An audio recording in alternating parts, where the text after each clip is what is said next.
거룩하신 하나님, 선의 시작은 하나님에게만 있사오니 이 교회에도 올바른 의지와 순종의 의를 주시고 세상을 창조하시기 전 선택하신 것과 동일한 선한 기쁨이 있게 하여 주시옵고, 회심에서 거룩과 견인에 이르기까지 하나님의 언약을 발견할 뿐만 아니라 율법의 글과 문자를 통해서가 아니라 성령의 은혜의 역사에 의해서 가르쳐지게 하여 주시옵고, 배우게 하여 주시옵고, 또한 바라게 하시옵고, 찾게 하게 하여 주시옵고, 순종함으로 성취하기도 하여 주시옵소서. 영적 생명이 시작되게 하셨사오니 풍성한 열매를 맺게 하시고, 삶에서도 이루어진 묵상이 이 자리에서도 동일하게 이루어지게 하여 주시옵소서. 6일과 하루를 나누고 그 주일 하루 중에서도 이 한두 시간을 나누고 이 예배 시간 중에서도 이 순간 말씀을 나누는 이 순간을 나누어 이 순간만 특별하다고 여기고 나머지는 세상 속에서 내버려지는 시간이 되지 않게 하여 주시옵고, 저희들의 의지가 죄의 노예처럼 묶여져서 선을 행할 수 없으며 또한 전적으로 타락하고 부패하여서 어찌할 수 없다는 것을 알고 있사오니 주께서 저희들을 이끌어 돌이켜 주시옵고, 죄를 향한 강력한 애정이 깨트려지게 하여 주시옵소서. 말씀이 들려질 때마다, 약속이 발견되기를 원하올 때마다 예수님의 이름으로 기도합니다. 아멘. 오늘 하나님께서 우리에게 주시는 말씀, 로마서 16장 5절의 말씀입니다. 하나님의 말씀을 경청하십시오. 또 저의 집에 있는 교회도 문안하라. 내가 사랑하는 에베네도에게 문안하라. 그는 아시아에서 그리스도께 처음 맺은 열매니라. 아멘.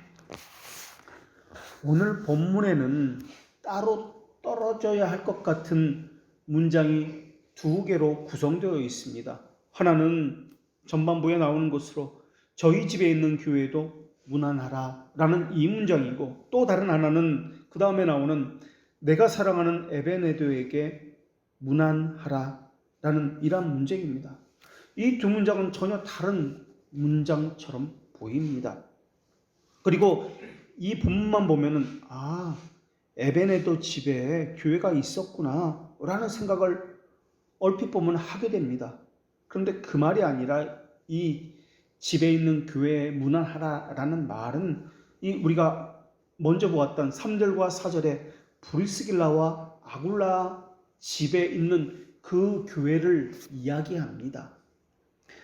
바울 당시에 교회라고 하는 것은 오늘날과 같은 이런 독립적인 교회 건물을 갖춘 것이 아닙니다. 성도들의 가정집에 모여있는 것을 보편적으로 교회라고 이야기했습니다. 이러한 것을 로마서 16장 계속해서 나오는 14절, 15절만 봐도 알 수가 있습니다. 14절에는 하나님께서 이렇게 기록하셨는데, 아순그리도와 블레군과 허메와 바드로바와 허마와 및 그들과 함께 있는 형제들에게 문안하라. 그리고 15절은 이렇습니다. 빌롤로고와 율리아와 또 네레오와 그의 자매와 올름바와 그들과 함께 있는 모든 성도들에게 문안하라. 지금 함께 있는 것입니다. 이 사람들은 가족일 수도 있고 아닐 수도 있습니다. 그러나 분명은 이쪽은 하나의 가정교회를 형성하고 있고 또 이쪽은 하나의 가정교회를 형성하고 있다라는 것을 볼 수가 있습니다. 그러니까 로마에 있는 이쪽에 있는 한 교회는 아순그리도, 블레곤, 허마와 같은 사람들이 다니는 교회입니다. 또 한 교회가 있는데 로마에 있는 이 한 교회는 빌롤로고, 율리아, 네레오 같은 사람들이 다니고 있는 교회입니다. 그러니까 각기 집에서 모이는 가정교회들이 모여서 로마 교회다라고 불려지고 있다라는 겁니다. 그래서 각각 집에 있는 그 교회를 또 교회라고도 말을 하고 있지만 이들 전체를 또 동시에 교회다라고 부른다는 사실입니다.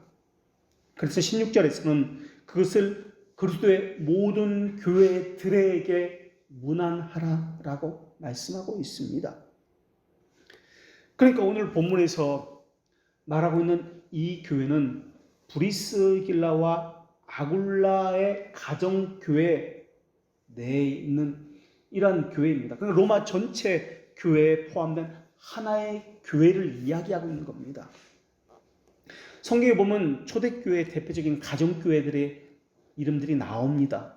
우리가 잘 알고 있는 마가의 다락방 같은 교회, 빌립보에 있는 루디아 집에 있는 교회, 골로새에 있는 빌레몬 집에 있는 교회, 라오디게아에 있는 룸바의 집에 있는 교회, 이것이 가정교회들입니다.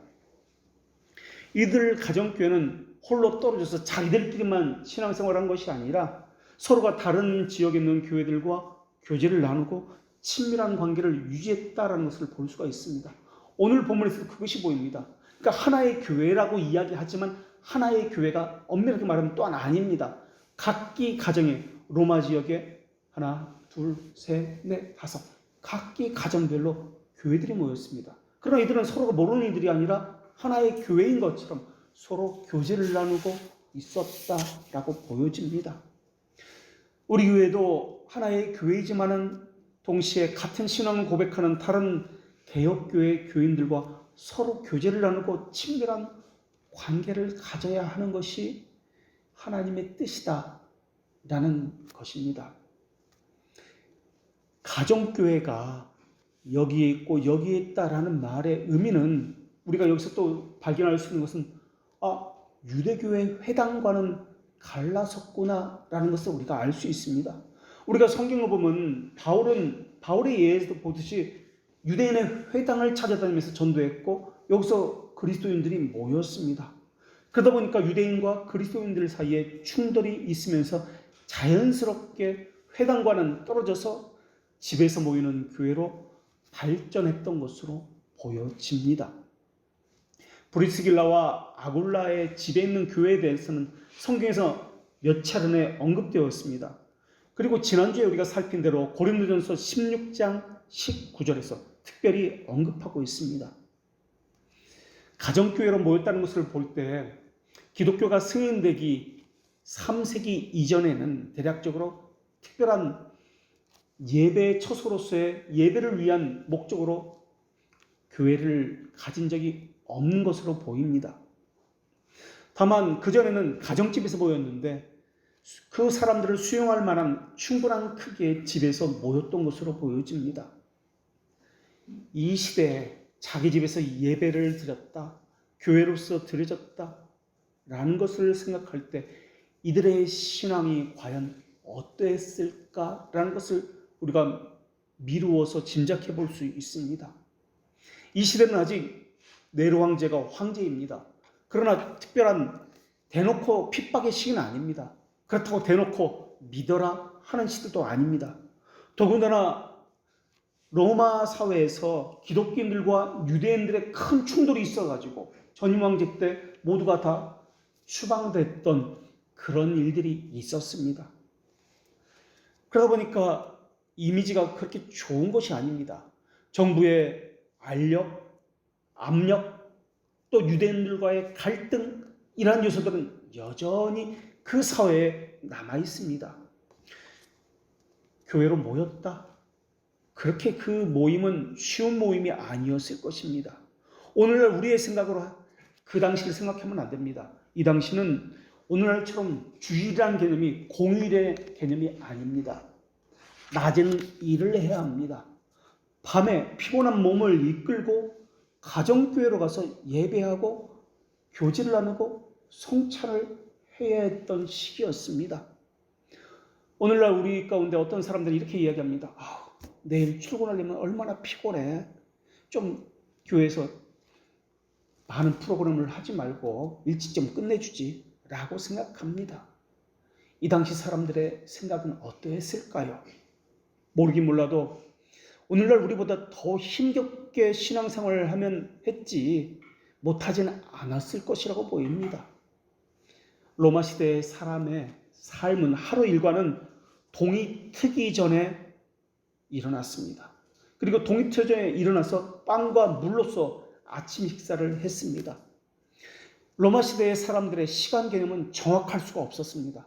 시간이라는 것이, 시계라는 것이 있었던 그런 시계가 아니기 때문에 그렇습니다. 있긴 있었습니다. 해시계와 물시계가 있었는데, 오늘날로 말하면 시청 광장이나 사람들이 많이 모이는 시장 같은 곳에, 특별히 몇 군데 주요 장소에 이런 물시계, 해시계와 같은 것만이 있었을 뿐입니다. 누군가와 약속을 한다고 생각해 보겠습니다. 약속 장소에 갔는데 시계는 없습니다. 당연히 몇 시간이고 기다렸을 것입니다. 시계가 있다고 해도 해시계니까 이게 지금 제대로 정확하게 오늘처럼 3시다 4시다 이렇게 정확한 시간을 생각할 수가 없었을 것입니다. 정확한 시간 개념이라는 것이 없었다는 말입니다. 그저 기다립니다. 예배 시간이 11시다? 11시라는 개념이 없습니다. 그냥 기다리는 겁니다. 올 때까지. 그들의 일과는 해가 뜨면 시작되었습니다. 해가 석양을 지고 지면은 하루 일과는 끝났다. 그들의 시간의 개념입니다. 기록에 의하면 오늘날 우리 시간으로 아침 6시에 하루 일과가 학교가 시작됐다고 이야기합니다. 성인들의 하루 일과도 그때 시작되었다고 합니다. 성인들은 일어나자마자 아침 식사를 한 이후에 하루 일과를 이렇게 시작합니다. 후견인 제도가 있어서 후견인에게 가서 매일 인사를 드림으로 하루 일과가 시작되었습니다. 마치 사극에 보면은 왕을 향해서 그 왕세자가 가서 문안 인사를 드리는 것과 마찬가지입니다. 이 당시 로마 사회는 후견인과 피후견인 제도가 있었습니다. 그래서 후견인을 향해서 뭐라고 불렸냐면 도미누스, 다시 말하면 주님이라고 불렀습니다.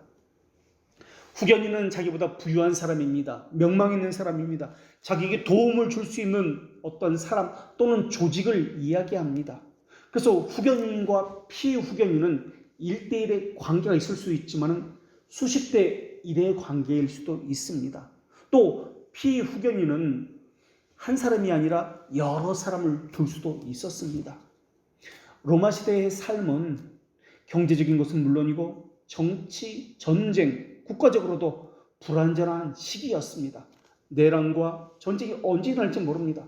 그래서 이런 후견인 제도가 있었다고 보여집니다. 후견인은 피후견인에게 안정과 보호를 어느 정도 제공해 주었습니다.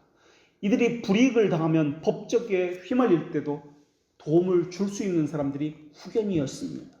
그래서 후견인들은 피후견인들을 돌보면서 선물도 주기도 했고 이따금씩 저녁 식사에 초대해서 같이 식사를 나누기도 했습니다. 때로는 돈으로서 주기도 했고 과일과 같은 선물을 주기도 했습니다. 피후견인은 그것에 대한 보답으로 매일 아침 후견인을 찾아가서 존경의 표시로 아침 문안 인사를 드렸습니다. 그 시간이 우리 시간으로 이야기하면 아침 7시쯤 됩니다. 그러니까 매 7시마다 그분의 집을 찾아가서 인사를 드리고 오늘 별일 없습니까? 라고 물었던 겁니다. 그리고 피후견인이 해야 하는 일은 법정에서나 아니면 투표 시에 이 후견인을 정치적으로 도덕적으로 이 후견인 편에 서서 모든 것을 지지해 주어야 했습니다. 이것이 피후견인이 해야 하는 일이었습니다. 노예로 있다가 해방된 노예는 자동적으로 전 주인을 후견인으로 두어야 했습니다. 그래서 노예였던 사람은 전 주인과 어떤 식으로 관계를 맺고 살아갈 수밖에 없었던 것이 이 당시 로마 시민의 사회였습니다. 로마서 16장에 보면은 그 교인들의 이름 중에 노예였던 사람들, 해방된 노예였던 그 사람들의 이름이 많이 나옵니다. 이들도 분명 후견인을 분명 두었을 것입니다. 그리고 그 후견인은 전 주인이라 보여집니다. 물론 로마 시민 사회에서도 아주 최하층의 천민계층이 있습니다. 이런 사람들은 후견인을 둘 수가 없었습니다. 그러나 이 사람들은 그 말의 의미는 후견을 둘 수 없었다는 말의 의미는 생명의 어떤 보호도 받지 못했다. 빈곤한 삶을 살아야 했다. 경제적인 착취는 물론이고 목숨을 언제든지 잃을 수 있는 여지가 있었다라는 말입니다. 그리고 그보다는 조금 나은 상인과 이런 천민층, 노동자 계층은 개인 후견인이 없다 할지라도 길드라는 노동조합 같은 조직이 있었습니다. 그래서 그 단체에 속하는 것 자체가 그 단체가 후견인의 역할을 담당했습니다. 그리고 황제는 전 시민의 후견인과 같은 것이었습니다. 그래서 사도 바울은 황제에게 호소하러 가는 겁니다. 왜냐하면 로마 시민의 후견인이 바로 황제였기 때문에, 보호자였기 때문에 그렇습니다. 보호를 받기 위해서 그렇게 로마로 예루살렘에서 그 법정을 향해서 갔던 것이 성경에 나오고 있습니다. 그런 관계 속에서 살았던 사람들이 로마 사람들입니다. 그런데 생각을 해보십시오. 그리스도를 주라고 불렀던 사람들이 기독교인들입니다. 그런데 후견인에게 도미누스 주라고 불러야 했습니다. 이 일은 엄청난 일이었습니다. 후견인이 없다는 것은 사회적인 엄청난 불이익이 따른다는 말입니다. 그리스도를 주라고 부른다는 말은 그 당시 사회에서 분란을 일으키는 자들, 분파자들을 따른다는 이야기이기도 합니다. 그리스도인들에게 도미누스는 주라는 것은 여럿이 될 수 없는 오직 한 분이어야 합니다. 신앙을 갖는다는 것이 그렇게 오늘날처럼 쉬운 일이었을까요? 후견인에게 주라고 부르지 않는다는 것은 그렇게 쉬운 일이었을까요? 그런 상태에서 자기 집을 교회로 내어준다. 이것이 그렇게 쉬운 일이었을까요? 신앙에 두려움이 없습니다. 생명의 위협을 받을지라도 나를 지키는 분은 주 예수 그리스도십니다. 라는 것을 분명히 하고 있을 때면 자기 집을 내어줄 수 있습니다. 어떤 폭력, 폭동 이것에 대해서 대처할 길이 없습니다. 후견인이 없다면 말입니다. 그런 측면에서 보면 브리스길라와 아굴라가 사회적이고 정치적인 비난에 대해서도 기꺼이 모든 것을 짊어지겠습니다 하는 태도를 가졌다고 보여집니다. 과연 이들의 신앙과 오늘날의 기독교인들의 신앙의 차이점은 무엇일까요? 조금만 자기에게 불이익이 있고 그렇다면 교회를 등지는 것, 이거 오늘날 사람들의 신앙의 모습 아닐까요? 자기에게 어떤 것이 더 유리한지 그것을 취하는 것이 오늘날 사람들의 신앙이라고 하는 모습 아닐까요? 당시 로마 시대는 돈의 화폐의 구조가 금, 은, 청동, 구리로 되어 있습니다. 물론 금화가 가장 가치 있어 컸습니다. 은화를 데나리온이라고 이야기합니다. 성경에 데나리온이라는 것이 나옵니다. 1데나리온이 하루 노동자 품삯의 가치에 해당되었습니다. 청동 동전은 세스테르티우스라고 부릅니다. 그 동전의 이름을 세스테르티우스.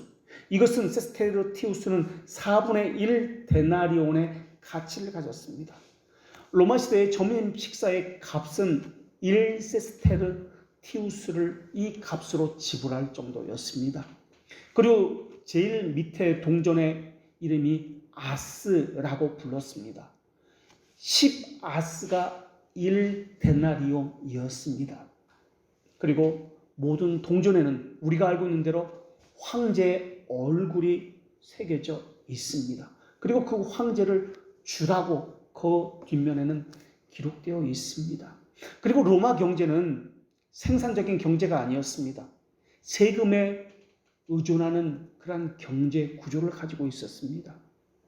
그 모든 그 수입을 세금에 의존했는데 그 모든 세금을 거의 속주, 그러니까 다른 그 전쟁에서 빼앗은 그 나라와 그 사회에서 다 가져왔습니다.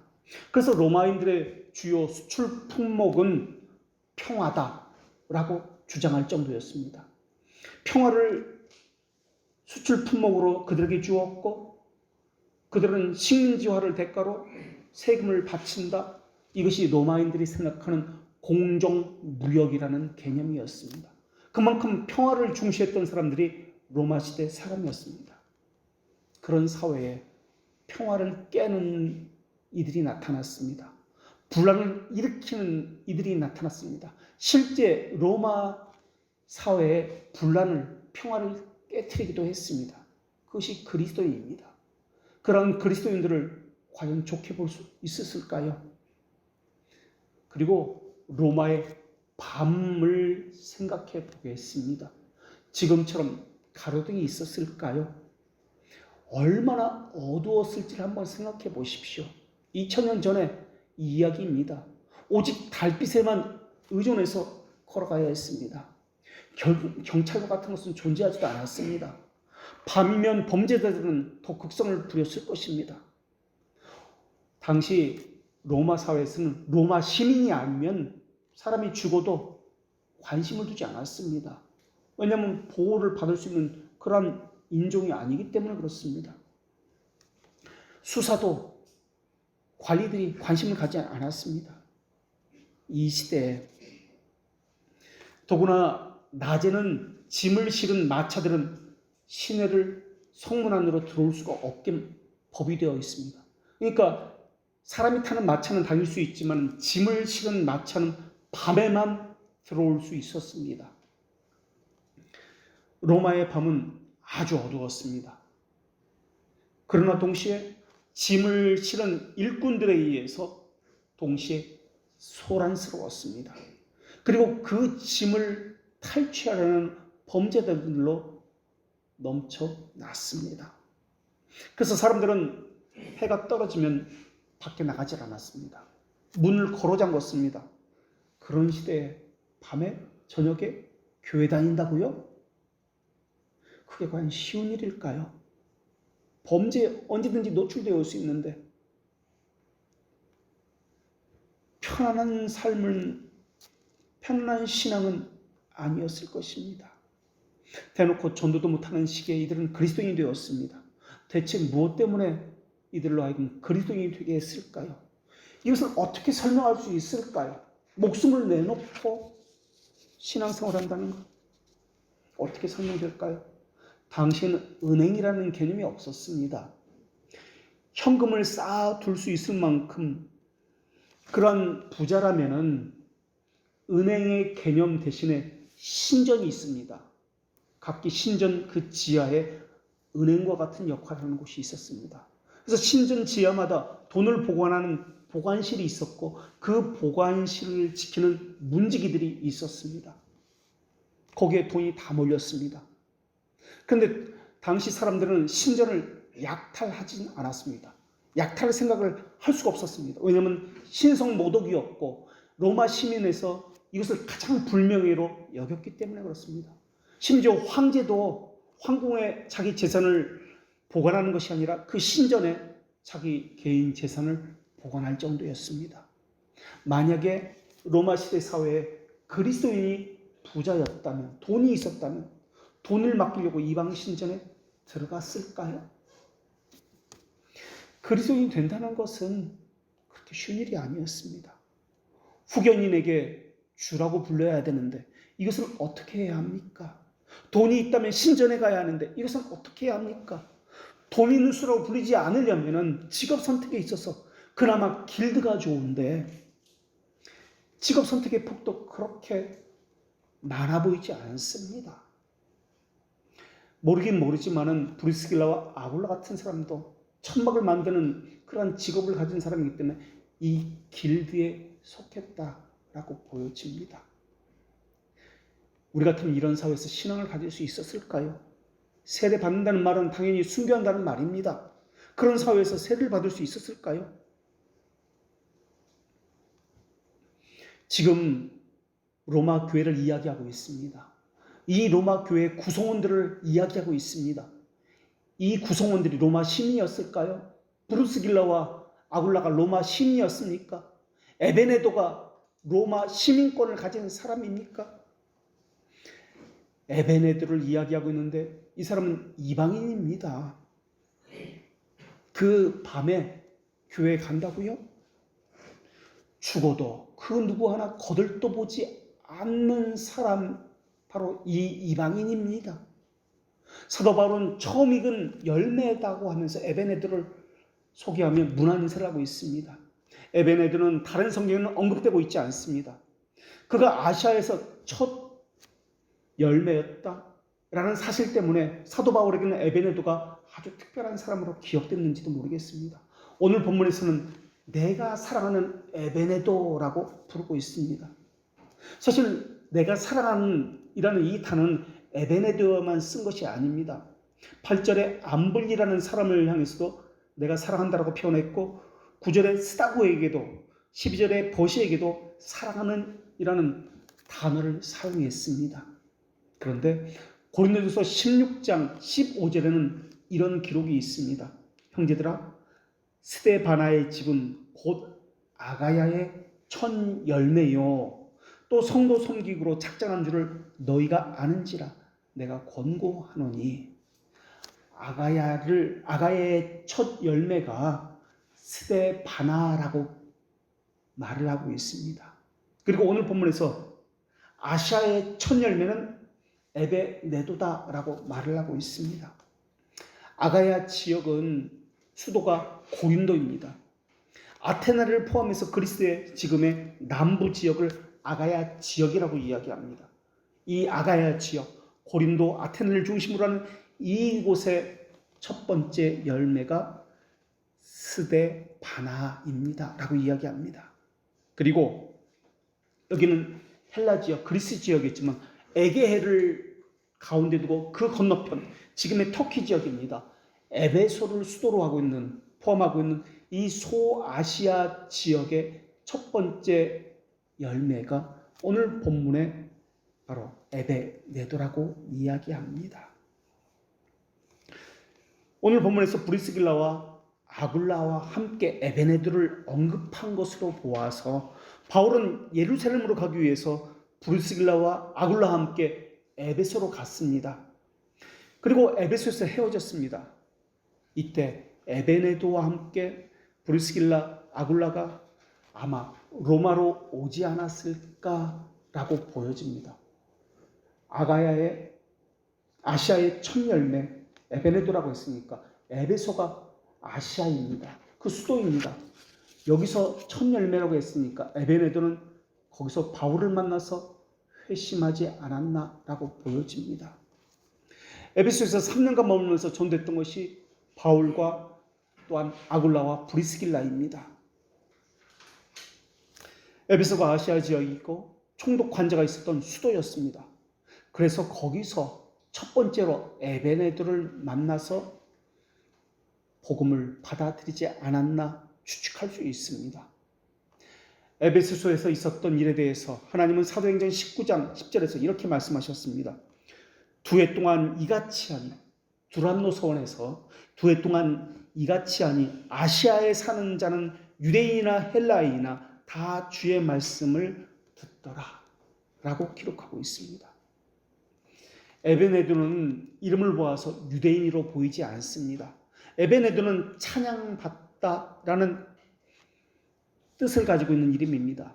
그래서 에베소에 또는 브리기아라는 그 비문에 보면은 자주 등장하는 사람들의 비석, 자주 등장하는 이름으로 헬라 사람들에게는 평범한 이름으로 보여집니다. 마치 철수나 영희처럼 사람들이 일반적으로 사용하는 평범한 이름 가운데 하나라고 보여집니다.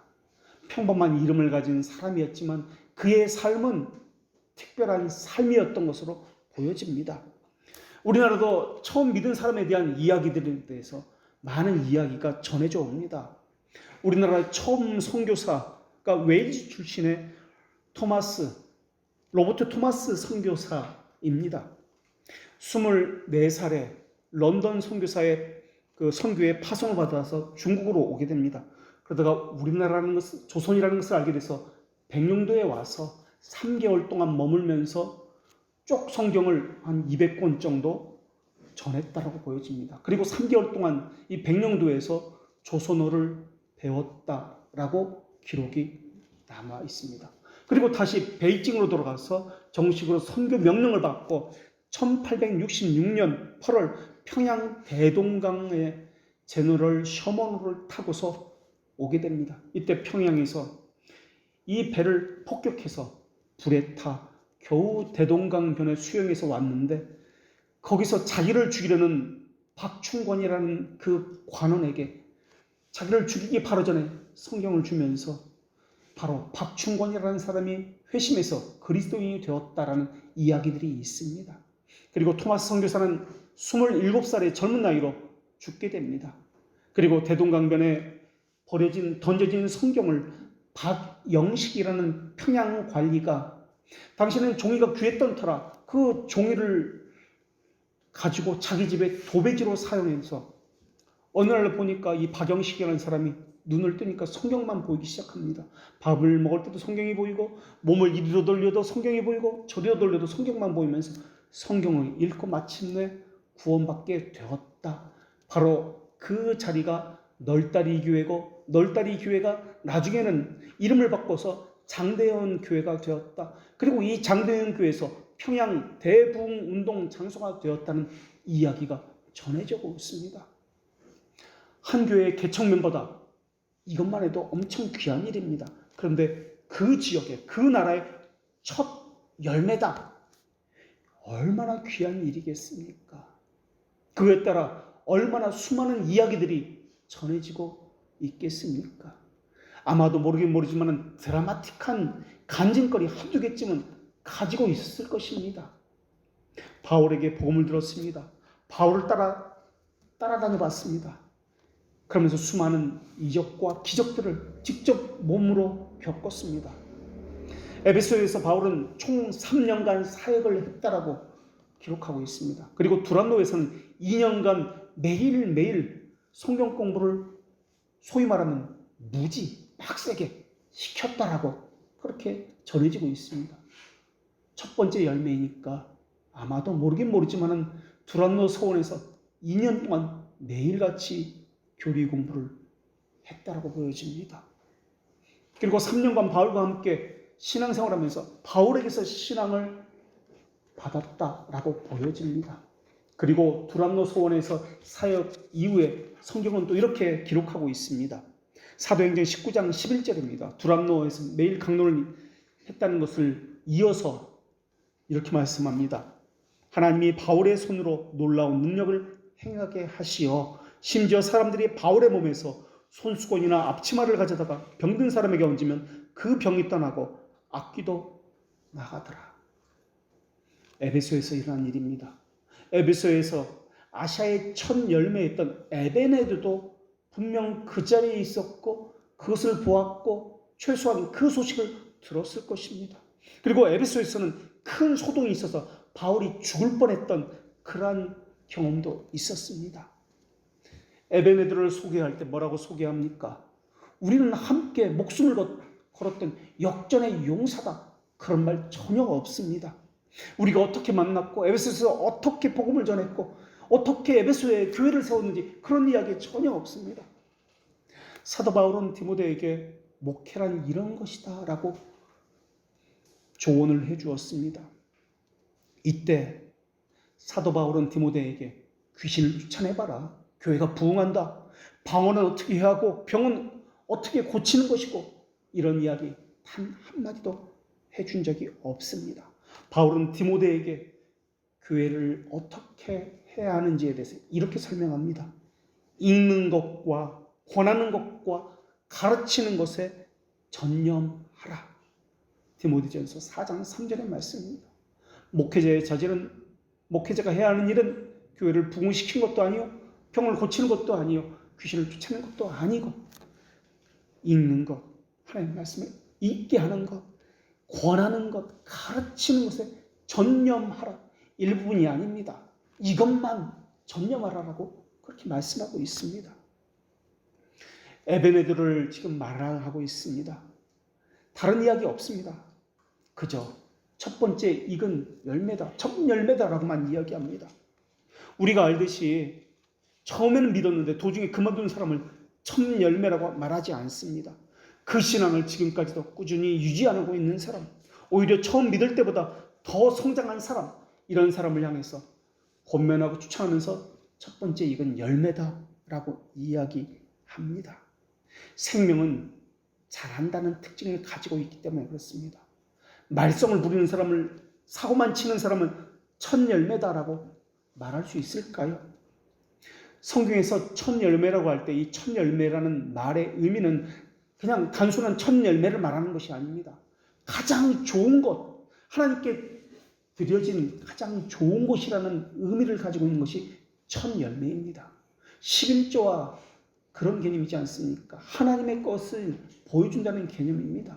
그래서 11조를 통해서 그 사람이 누구인지, 어떤 삶을 살았는지 볼 수 있는 것과 마찬가지입니다.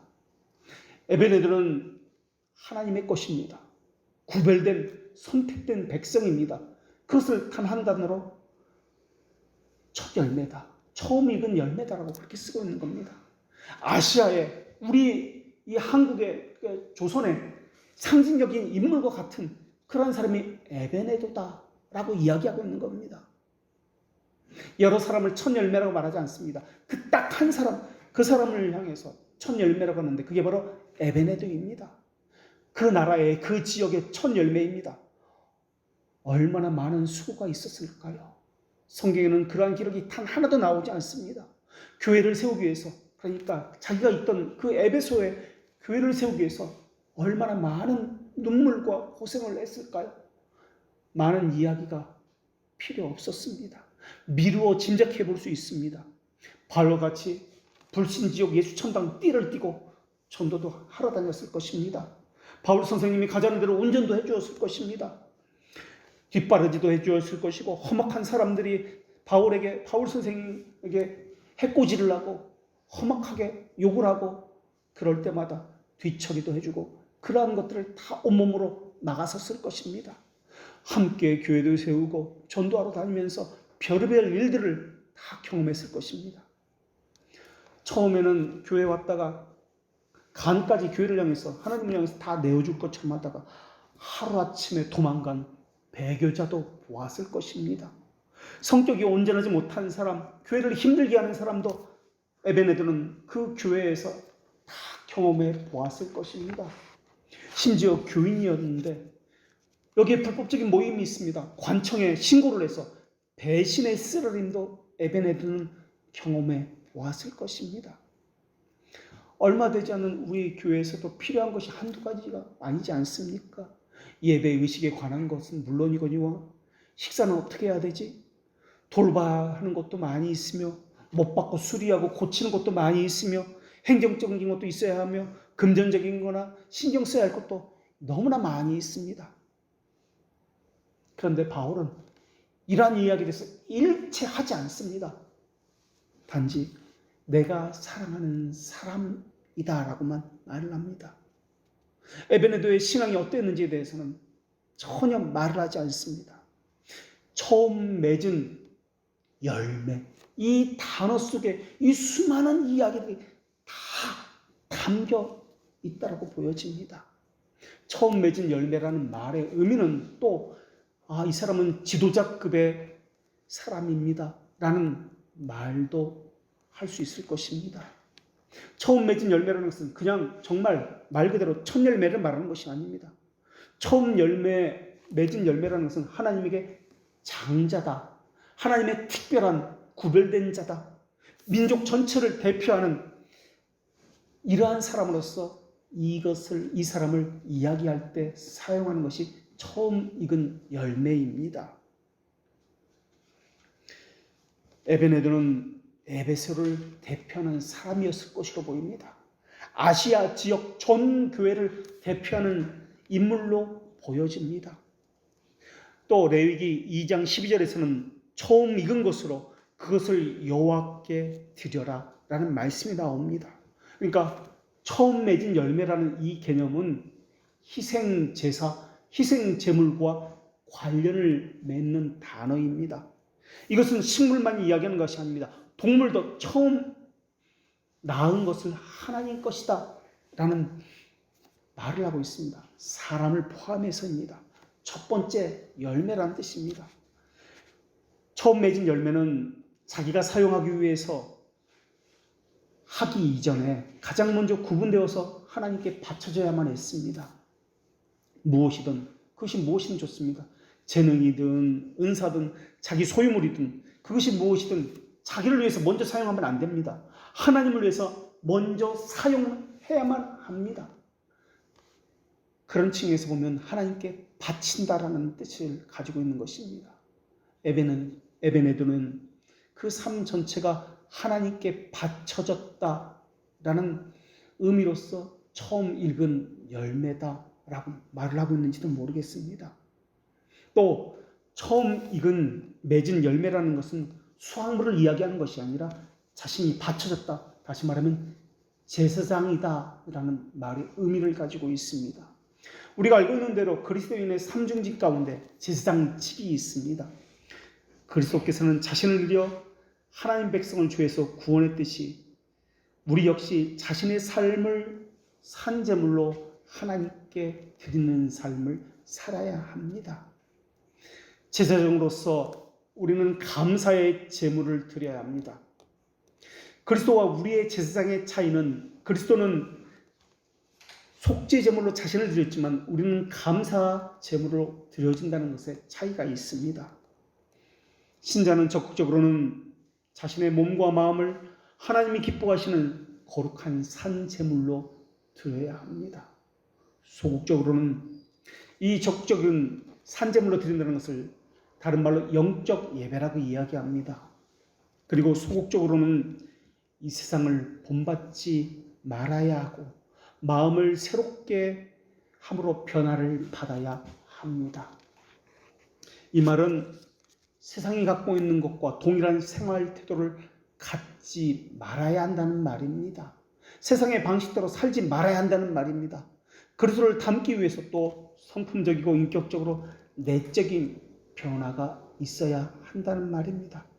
그것에 따라서 행동이 바뀌고 새로운 삶의 양식을 살아야 한다는 말입니다.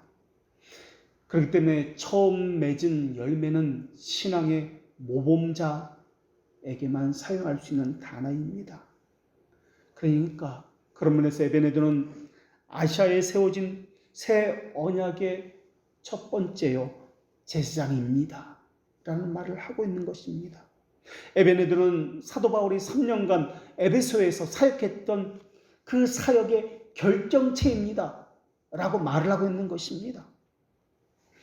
처음 맺은 열매라는 말의 의미는 하나님께서 받으셨다는 것을 전제로 하는 말입니다. 하나님께서 받으시지 않으면 첫 열매라는 단어를 사용할 수 없습니다. 하나님께서 받으셨던 처음 맺은 열매가 에베네도입니다. 하나님께서 바울을 통해서 사역하신 에베소의 첫 번째 결과가 에베네도입니다. 브리스길라와 아굴라는 다른 지역 사람입니다. 에베네도는 그 지역 토박이로서 에베네도를 통해서 어쩌면 에베소 교회가 그렇게 커갔는지도 모르겠습니다. 2년 동안 두란노 서원을 운영하는데 필요한 모든 것을 도운 사람, 그리고 이끈 사람이 에베네도였는지도 모르겠습니다. 요한계시록에 보면은 에베소 교회에 대해 소개하는 내용들이 나오고 있습니다. 많은 어려움이 있었습니다. 그리고 처음 사랑을 버린 교회가 에베소 교회입니다. 처음에는 에베소 교회는 하나님을 뜨겁게 사랑했습니다. 그래서 그 마음이 하나님에게 기억될 만했고 칭찬받을 만했습니다. 그 처음 사랑, 첫사랑이 무엇이겠습니까?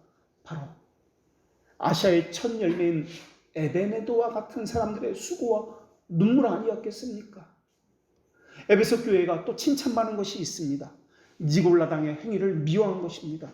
니골라당의 행위는 계급주의, 사람을 나누고 편을 나누고 이러한 영지주의적 계통의 그러한 사상을 이야기합니다. 이러한 니골라당의 행위를 미워했던 것이 에베소 교회입니다. 또 에베소 교회는 이러한 칭찬을 받습니다. 내가 네 행위와 수고와 내 인내를 알고 또 악한 자들을 용납하지 아니한 것과 자칭 사도라 하되 아닌 자들을 시험하여 그의 거짓된 것을 내가 드러낸 것과 또 네가 참고 내 이름을 위하여 견디고 게으르지 아니한 것을 아노라. 이 말씀을 이렇게 바꿔보겠습니다. 내가 너 에베네도의 행위와 수고와 인내를 알고 있노라. 또 에베네도, 내가 어떻게 교회에 들어오려고 한 악한 자들과 싸웠는지 내가 너무나도 잘 알고 있노라. 자칭 사도로 하는 자가 에베소 교회에 왔을 때 사람들이 그를 추종하고 그를 행하는 이적에 빠져서 마음이 녹아내렸을 때에도 너는 그들을 시험해서 그들의 거짓된 것을 드러내는 것을 내가 알고 있노라. 에베네도 네가 어떻게 참아냈으며, 에베네도 내가 어떻게 내 이름을 위해서 견디고 또 견디고 열심을 내고 얼마나 애를 쓰고 게으르지 아니하며, 에베네도 내가 신앙을 지켰는지 내가 다 알고 있노라. 에베네도는 지금 에베소 교회에 있는 것이 아니라 로마 교회에 있습니다. 그러나 에베소의 개척 멤버였다는 것은 분명합니다. 처음 맺은 열매였다는 그 사실을 통해서 말입니다. 터를 놓은 사람, 진리의 기둥을 세운 사람, 교회로서의 면모를 갖추도록 3년간이나 바울과 함께 수고했다는 사실은 누구든지 합리적으로 추론해 볼 수 있습니다. 그리고 언제인지 모르지만 바울이 떠나간 그 이후에 이 에베네도 로마로 왔다는 사실입니다. 에베네도가 어디로 가든지 그 사람의 신앙에 대해서는 그 사람을 쫓아다니고 있습니다. 언어가 다릅니다. 헬라 지역과 로마 지역은 문화도 다릅니다. 그 헬라 지역인 에베소 교회에서 있었던 일들에 대해서 어떻게 알려졌는지는 모르겠습니다. 그러나 로마 사람들이 에베네도를 볼 때마다 죽게 드려진 아시아의 첫 번째 열매입니다 라고 기억했을 것입니다. 마치 오늘날 한국에 살다가 미국으로 이민 갔는데 미국 교회에서 저 사람이 한국에서 어떤 신앙생활을 했습니다, 소문이 다 났던 것과 같은 그러한 이치일 것입니다. 그 정도로 처음 맺은 열매라는 이 단어는 너무나 소중한 단어입니다.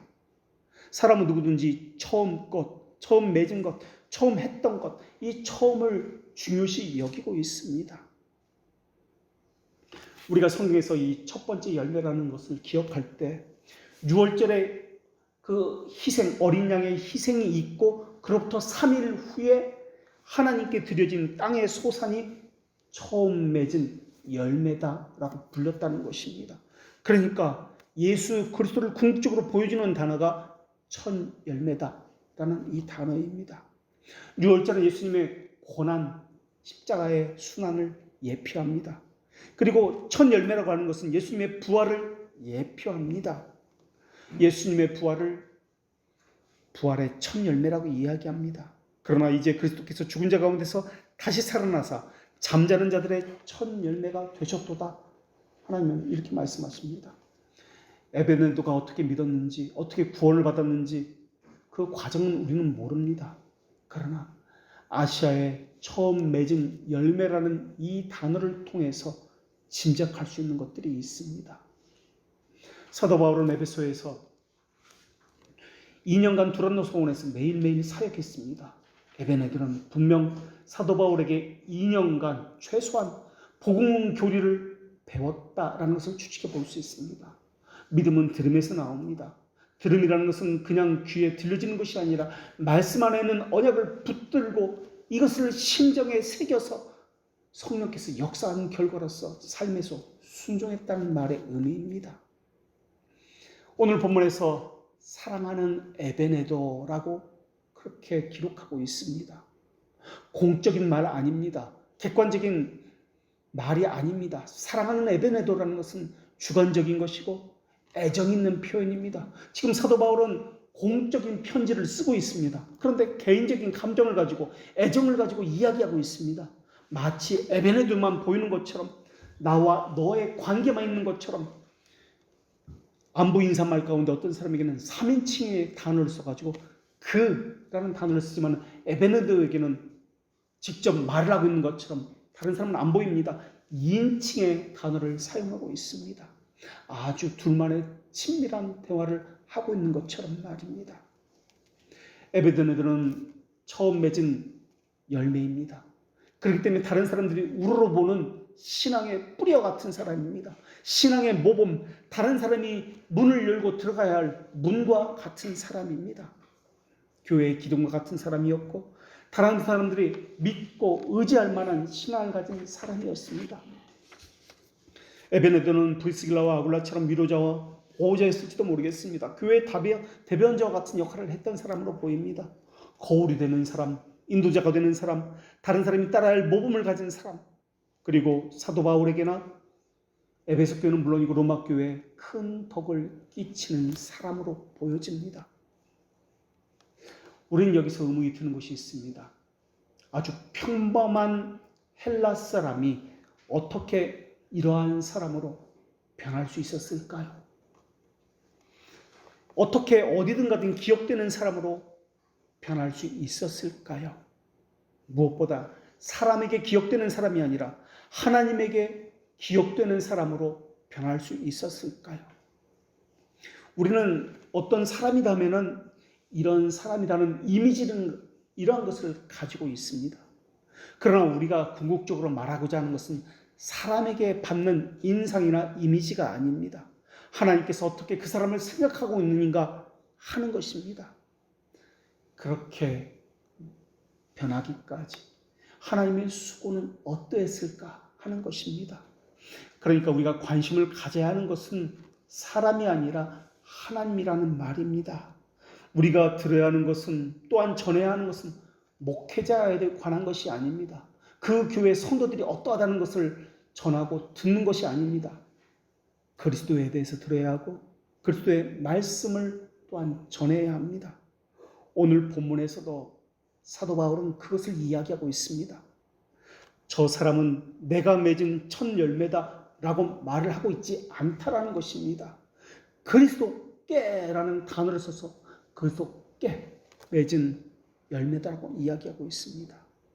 성경의 저자이신 성령님께서 에베네도를 기억할 때 아마도 사랑하는 사람으로 기억해서 성경에까지 기록하겠는지도 모르겠습니다. 에베네도는 아시아에 처음 맺은 열매로서 게으르지 아니하고 인내와 수고를 다한 사람으로 기억되었습니다. 우리는 사람에게 좋은 이미지로 기억되는 것도 좋은 일이나 하나님 앞에 어떤 사람으로 기억되느냐가 더 중요합니다. 어떤 사람으로 하나님에게 기억되기를 원하십니까? 지금의 나는 하나님에게 어떤 사람으로 기억된다고 생각하십니까? 기억은커녕 나는 너를 모른다라고 하는 것은 아닙니까? 내가 주여 주여 하라고 기도하고 주를 따라다녔고 귀신도 내어 쫓았습니다. 그때 뭐라고 할 것 같습니까? 불법을 행하는 자여 내가 도무지 너를 모르노라 나를 떠나가라.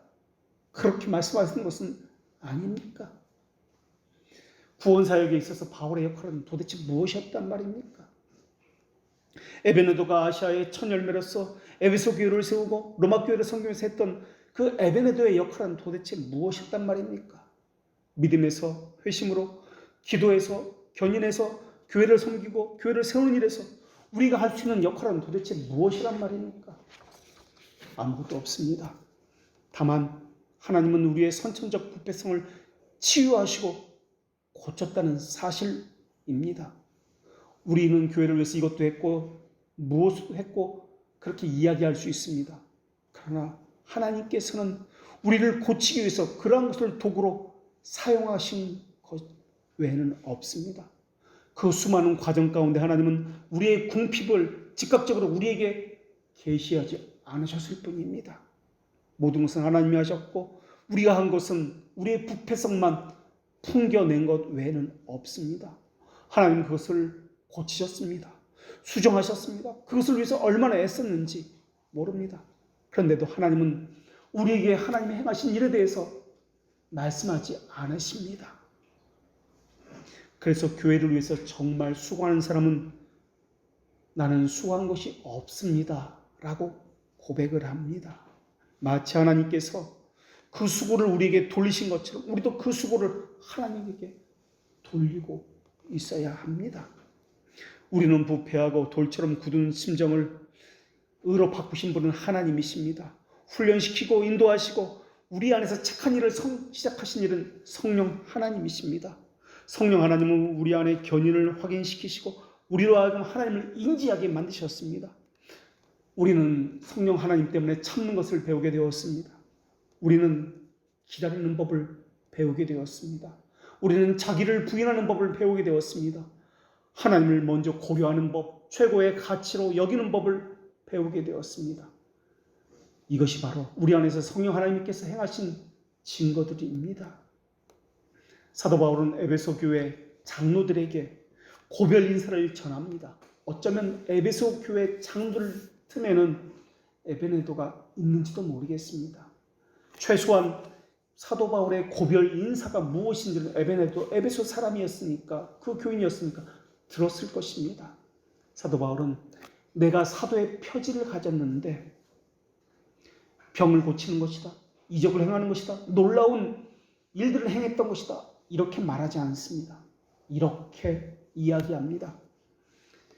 바울이 밀레도에서 사람을 에베소에 보내어 교회 장로들을 청하니 오매 그들에게 말하되 아시아에 들어온 첫날부터 지금까지 내가 항상 여러분 가운데서 어떻게 행하였는지를 여러분도 아는 바니 곧 모든 겸손과 눈물이며 유대인의 간계로 인해서 당한 시험을 참고 주를 섬긴 것과 유익한 것은 무엇이든지 공중 앞에서나 각 집에서나 꺼리낌 없이 여러분에게 전하고 가르치고 유대인과 헬라인들에게 하나님에 대한 회개와 우리 주 예수 그리스도에 대한 믿음을 증언한 것이라.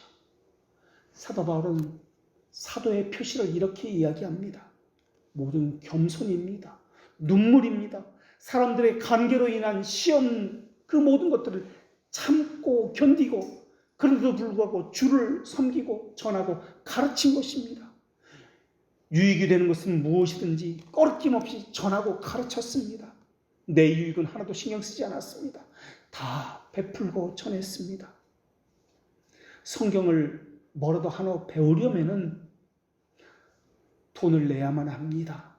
간식값이다, 수업료라는 명목으로 여러 가지 유익을 고려하고 따지고 계산해서 다 내야 합니다. 그런데 바울은 나는 그런 거 따지지 않았습니다. 여러분에게 덕이 되는 것이 있다면 내가 밥도 사고 간식도 내 주머니에 나갔습니다. 모든 것을 다 내어주었습니다. 그저 배우겠다는 사람이 있으면 한 명이든 두 명이든 어디든 가서 가르치려고 했습니다. 이게 사도 바울의 고백입니다. 그리고 계속해서 이렇게 고백합니다. 그러므로 오늘 여러분에게 증언하거니와 모든 사람의 피에 대해서 내가 깨끗하니 이는 내가 꺼르지 아니하고 하나님의 뜻을 다 여러분에게 전하였습니다. 이렇게 할 수 있었던 이유가 무엇 때문에 그렇습니까? 자기에게 나온 것이 아니기 때문에 그렇습니다. 하나님의 은혜의 공급을 받는 사람은 그 사람의 심정은 올바름을 갖추게 되어 있습니다. 그리고 하나님의 것 외에 다른 것은 고려의 대상이 아닙니다. 하나님을 전하는 데 있어서 자신의 생명을 조금도 아끼지 아니하게 됩니다. 내가 달려갈 길과 주 예수께 받은 사명, 곧 하나님의 은혜의 복음을 증언하는 일을 마치려 하면 나의 생명을 조금도 귀한 것으로 여기지 아니하노라. 이렇게 된 것은 사도 바울이 잘나서 된 것이 아닙니다. 에베네도가 특별해서 에베소 교회가 세워진 것이 아닙니다. 하나님께서, 성령께서 우리 심정을 새롭게 하지 않았다면 우리 심정에는 조그만 어떤 손도 나올 수가 없습니다. 어떻게 딱딱한 돌멩이들이, 바위들이 부드러운 솜이 될 수 있단 말입니까? 어떻게 부패하고 타락한 심정이 올바름을 연구하기를 기뻐하게 될 수 있단 말입니까? 우리에게 나올 수 있는 것이 아닙니다. 우리에게 나올 수밖에 없는 것은 더러움, 이러한 것들입니다. 그런데 이것을 파괴시키는 분이 성령 하나님입니다. 지금도 말할 수 없는 탄식 가운데 기도하는 분이 성령 하나님이십니다. 성령 하나님은 부끄러우신 하나님으로 불리는 분이로 그리스도만을 내세우는 분이십니다. 영적 생명의 시작도 성령 하나님께서 하셨고 구원의 전 과정도 성령 하나님께서 시작하셨고 지금도 이루고 계십니다. 어떤 사람은 전도는 사람과 하나님이 협력해서 하는 것이라고 이야기합니다. 그렇다면 이 말씀은 우리가 예배 시간 시작 때 매주 듣는 말씀인데 이 말씀은 어떻습니까? 우리는 그의 백성이요 그의 기르시는 양이기 때문이라. 양의 생명은 양에게 달린 것이 아니라 그의 돌보시는 목자에게 달려 있습니다. 구원에 필요한 모든 것에서 우리 자신을 배제시켜야 합니다. 그런데 어떤 사람은 어느 한 부분 정도는 우리에게 자랑할 만한 것이 있다라고 이야기합니다. 전혀 없습니다. 오직 그리스도에게만 그 공로를 돌려야 합니다. 그리스도께 처음 맺은 열매라는 그 말 속에 이것이 다 녹아서 틀어져 있습니다. 그리스도께만입니다. 다른 것은 개입할 수가 없습니다. 먼저 선자를 써가지고 선행적 은혜를 말하는 것은 펠라기우스와 알미니안들입니다. 먼저 하나님의 은혜를 주시면 우리는 할 수 있습니다.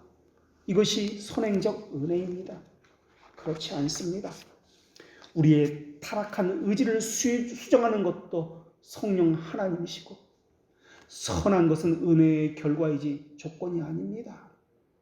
의지가 새롭게 창조되었다는 것은 의지가 존재하기 시작했다는 말이 아니라 악에서 전적으로 선으로 돌아서게 만들게 된, 그렇게 변하게 된 하나님의 사역이 시작됐다는 말입니다. 구원에 관한 모든 것은 무상의 선물입니다. 그래서 고린도 교회에 보낸 편지에서 모든 것을 모든 사람 가운데서 역사하신 하나님이라고 한 것입니다. 올바른 지식을 주신 것도 하나님이시요, 올바른 마음을 가진 그 심정을 주신 것도 하나님이시고, 선한 의지를 주신 것도 하나님이십니다. 자신의 생명을 조금도 귀한 것으로 여기지 않게 된 바울에게 이런 심정을 주신 것도 성령 하나님이시고, 에베네도를 첫 번째 열매로 거두신 것도 성령 하나님께서 그를 택해서 하신 것입니다. 바울이나 에베네도는 자랑할 것이 없습니다. 다른 말이 필요 없습니다. 그래서 아주 담백하게 오늘 본문에서 이렇게 기록합니다. 그는 아시아에서 그리스도께 처음 맺은 열매니라. 우리가 왜 올바름을 사랑하게 되었습니까? 우리가 왜 교회를 아파하게 되고 사랑하게 되었습니까? 왜 우리가 우리의 이름을 자랑하지 아니하고 그리스도만을 자랑하게 되었습니까? 우리가 왜 우리 자신의 이익을 계산하지 아니하고 교회를 위해서 자신의 모든 것을 내어주게 되었습니까? 그렇다면 다시 묻겠습니다. 우리는 정말 입으로 사랑을 나타내어도 마음으로는 이익을 따름이라는 책망을 들었던 타락한 이스라엘 백성들과는 정말 다른 마음을 가졌습니까? 정말 그렇습니까? 입으로는 하나님을 사랑한다고 말하면서 마음으로는 이익을 따릅니다. 이것이 이스라엘 백성들의 모습이었습니다. 정말 그들과는 다른 마음을 가졌습니까? 만약 그렇다면 그건 역시 우리 안에서 하나님께서 일하신 결과로 인해서입니다. 기도하겠습니다. 거룩하신 하나님의 불가시적 지혜와 권능과 자비하심과 공의를 모르는 세대에 저희들을 교회로 불러주신 것을 감사드립니다. 성령 하나님께서 오직 하나님만을 추구하도록 인도하지 않았다면 저희들이 고안해낸 것들과 상상해낸 것들을 가지고 그것을 신앙이라고 말해왔을 것입니다. 자신의 호기심을 가지고 하나님을 아는 지식이라고 이야기했을 것이고, 자신의 부패한 감정과 느낌을 가지고 하나님께서 주신 증거와 은혜라고 말해왔을 것입니다.